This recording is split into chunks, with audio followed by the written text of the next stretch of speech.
I'm aware that I do look a little bit like a linebacker, but a fabulously sequined linebacker. As middle-aged women, the world wants us to be invisible. So honestly, anything that just announces, hey, still here, even though I'm not 20 anymore. So if a giant linebacker power shoulder is what it takes, so be it.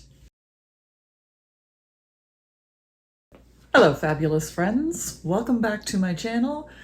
In this episode, I am going to do part 3 of my continuing series on how statement blazers solve many a styling dilemma. The theory is that I start off with this completely neutral base, black t-shirt, black jeans, just a pair of hoops and a nice ring, and this is as basic as it gets. I am attempting to prove that even with something as simple as this, all you need is a statement blazer and you're good to go.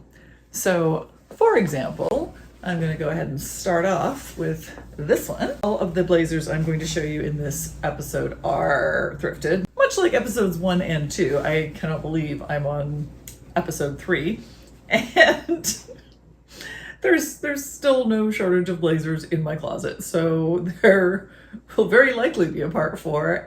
So as you can see, all it took was one item, and now I'm fabulous. Well, I mean, I feel like I was fabulous before, but now I'm fabulously dressed. So I could go off to just about anything in this. I would probably ruche up the sleeves on this and add more bracelets. And I would definitely do more styling on all of these blazers if I was about to wear them out. But the point of this is just to show you that really this is all you need to just get out the door. It's such a useful garment, and they're fun to collect. There is such a huge selection of them out at thrift stores. I don't even know why I'm telling you this, because I don't want you going out and buying the blazers. I want them all.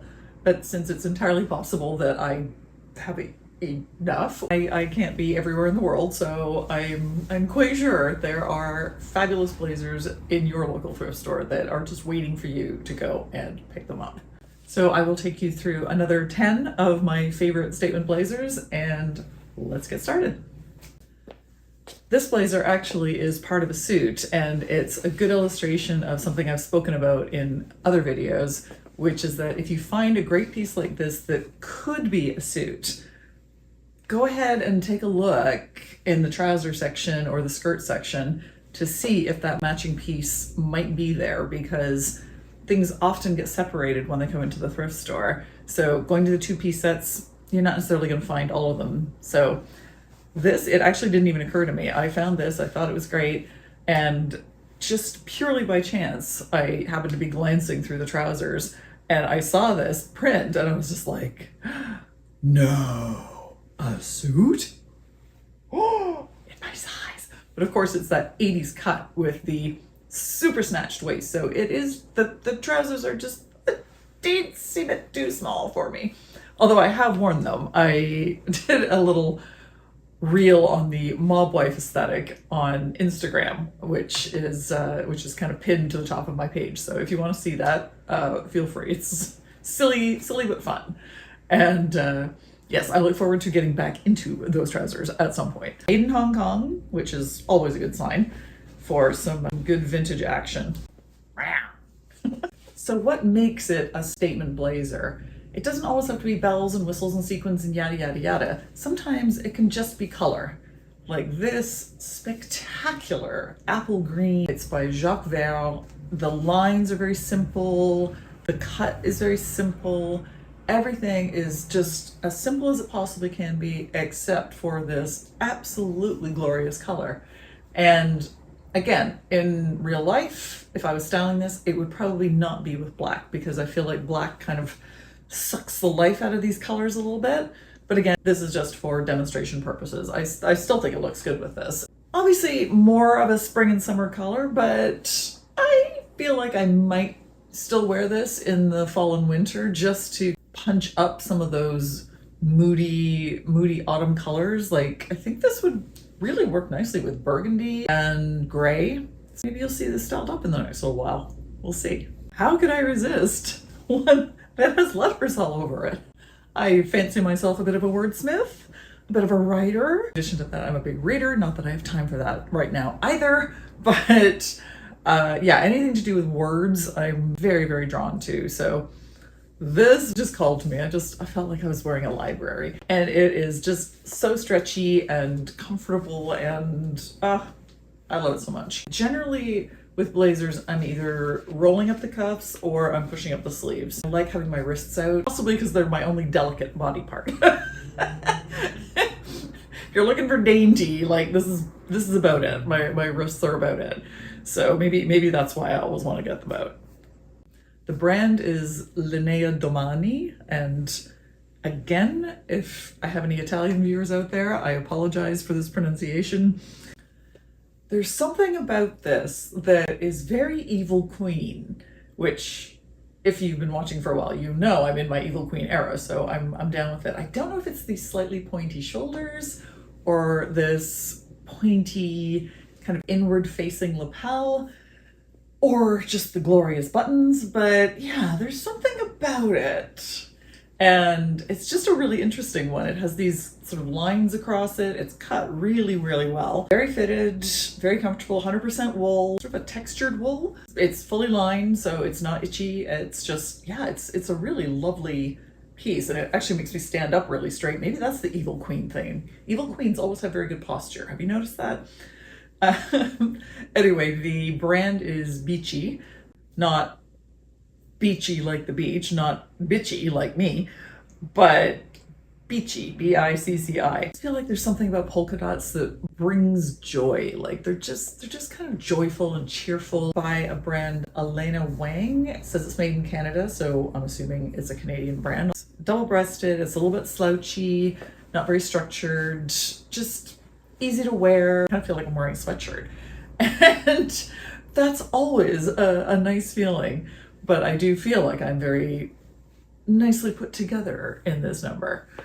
So this blazer, the drama is in the details, and they're all fairly subtle. Scalloped hem, there's this beautiful floral embroidery, and it's reflected in these floral buttons, which is just amazing attention to detail. And it's the most glorious cobalt blue. Just one of those colors that I think kind of suits everybody. It's not too over the top, but it still makes a statement. The brand is Leslie Faye, and I think this is the only Leslie Faye that I own. I have seen other people find it in the thrift stores, and it just always seems to deliver. And of course, I couldn't have one of my blazer segments without a sequin blazer.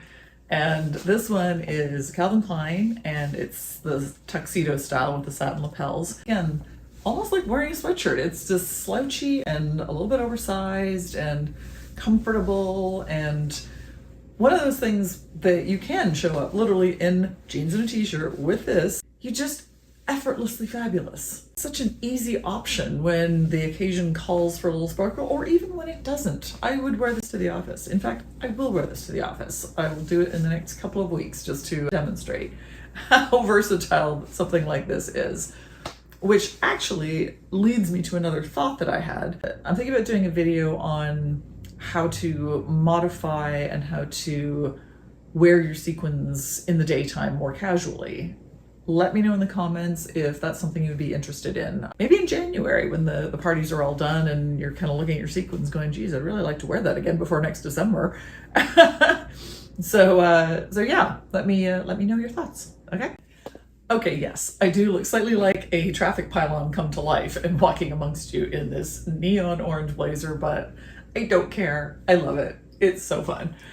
Now, I will say that I would not normally style this with black. It just, obviously this is the base layer that I'm wearing, so I'm just demonstrating yet again how great a statement blazer can be. This one is very stretchy. It doesn't have any buttons, so this is a good opportunity if you have blazers like this and you just don't like them flapping around on you, to get out a brooch and pin it here. What I would say though is brooches aren't really made for that kind of thing. Brooches are decorative, so if you are going to do that and use them as an actual fastener, I would fasten it with a safety pin and then put your brooch over top of that so that the safety pin is taking the weight of the fabric and the brooch is just covering it up for decoration. So this blazer is really a classic cut, just a very nice shoulder, fitted waist, Beautiful stripes, gorgeous lining, Tommy Hilfiger, of course, of course. A very classic brand, a very classic cut. And I love the stripes on this. It's got a nice bit of stretch to it. It's just, like I said, very beautifully fitted, great quality. Nothing else really I can say. It just does the job. And last but certainly not least is this piece of crazy 1980s magnificence. This is not the first or last time I will speak of my forbidden love of the power shoulder. I do look a little bit like a linebacker, but a fabulously sequined linebacker. And besides, as middle-aged women, the world wants us to be invisible. So honestly, anything that just takes up more space, that just announces, hey, I'm here, I'm still here, even though I'm not 20 anymore, I'm down with it. So if a giant linebacker power shoulder is what it takes, so be it. Just like, wow. Power shoulder, single sequined lapel, slightly asymmetrical. It's just really fun. That was it. That was part 3 of Statement Blazers Solve Everything. Again, do let me know in the comments if you would like to see part 4 and possibly part 5. If you would consider watching one of my other videos, that also really tells the algorithm to, give me some love. So that would be much appreciated. Thanks again, and I will see you next time. Bye.